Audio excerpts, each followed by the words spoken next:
11,000 cases, ওই 11,000 কেসেসের মধ্যে জামাতের যে নেতৃবৃন্দের কথা বলা হচ্ছে, nobody was the accused person. Research যদি কেউ করতে চায়, কারো যদি ইনোভেটিভ মাইন্ড থাকে, ইনকুইজিটিভ মাইন্ড থাকে, যে অবজেক্টিভলি দেখবে, রেটরিকের বাইরে গিয়ে অবজেক্টিভলি দেখবে, this records are being ক্যাপ্ট in the supreme court. প্রমাণ করছে যে আমাদের যে 71 মুক্তিযুদ্ধ, অবশ্যই সেটা প্রমাণ করছে যে বিচার প্রক্রিয়ার কথা আপনারা এখন বলছেন, ইট ওয়াজ ডান ইন 1974-73। পরিস্থিতি কোন দিকে যাচ্ছে?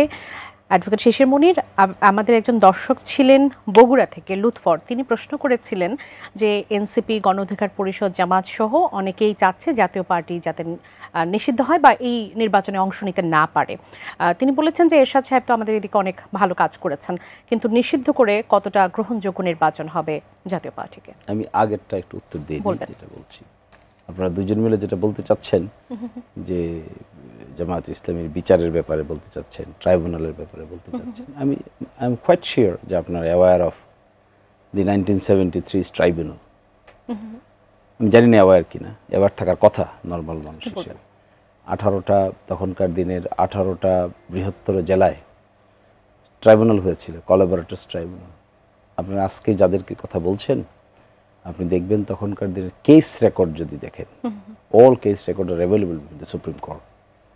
আমরা রিসার্চ কন্ডাক্ট করেছি, অন্তত 11,000 কেসেস, ওই 11,000 কেসেসের মধ্যে জামাতের যে নেতৃবৃন্দের কথা বলা হচ্ছে, nobody was the accused person. কেউই অ্যাকিউজ ছিলেন না, ওই তদন্তে কেউই অ্যাকিউজ ছিলেন না। ফলে যে এখন বলা হচ্ছে যে আরেকটা এরকম একটা তদন্ত, এক্সটেন্সিভ তদন্ত জারি করা উচিত, হয়েছিল তো এটা ইমিডিয়েটলি হয়েছে। এখন যেমন 5ই আগস্টের পর ইমিডিয়েটলি হচ্ছে না, তখন এটা ইমিডিয়েটলি হয়েছিল, কিন্তু সেখানে কেউ জামাতের অ্যাকিউজ ছিলেন না, নোবডি ওয়াজ। এবং এটা রেকর্ড আছে, কেউ সুপ্রিম কোর্টে যেতে পারে, গিয়ে রেকর্ড চেক করতে পারে। রিসার্চ যদি কেউ করতে চায়, কারো যদি ইনোভেটিভ মাইন্ড থাকে, ইনকুইজিটিভ মাইন্ড থাকে, যে অবজেক্টিভলি দেখবে, রেটরিকের বাইরে গিয়ে অবজেক্টিভলি দেখবে, this records are being ক্যাপ্ট in the supreme court. প্রমাণ করছে যে আমাদের যে 71 মুক্তিযুদ্ধ, অবশ্যই সেটা প্রমাণ করছে যে বিচার প্রক্রিয়ার কথা আপনারা এখন বলছেন, ইট ওয়াজ ডান ইন 1974-73।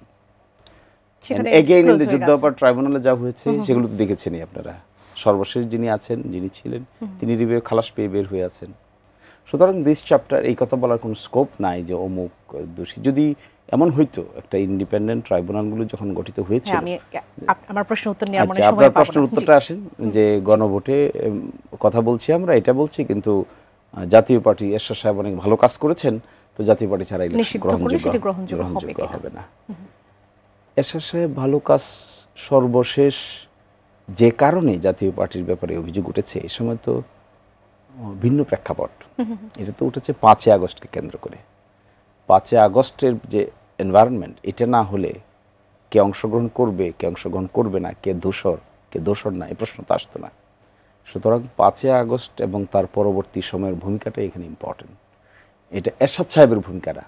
এরশাদ সাহেব যখন প্রেসিডেন্ট ছিলেন, এর পরবর্তীতে তিনি যখন বিভিন্ন জায়গায় জাতীয় পার্টি যখন জয়েন করেছে, সেই প্রেক্ষাপটেতে বলছে না কেউ। এরশাদ সাহেব বন্যা মোকাবেলা করেছেন 88 সালে, সেই ভালো কাজের জন্য তো তার এখন কেউ দোষর বলছেন না। দোষর বলছে তো হলো বিগত এই সরকারের আমলে এটাকে টিকিয়ে রাখার জন্য যে ভূমিকাটা রেখেছে, এই ভূমিকাটা।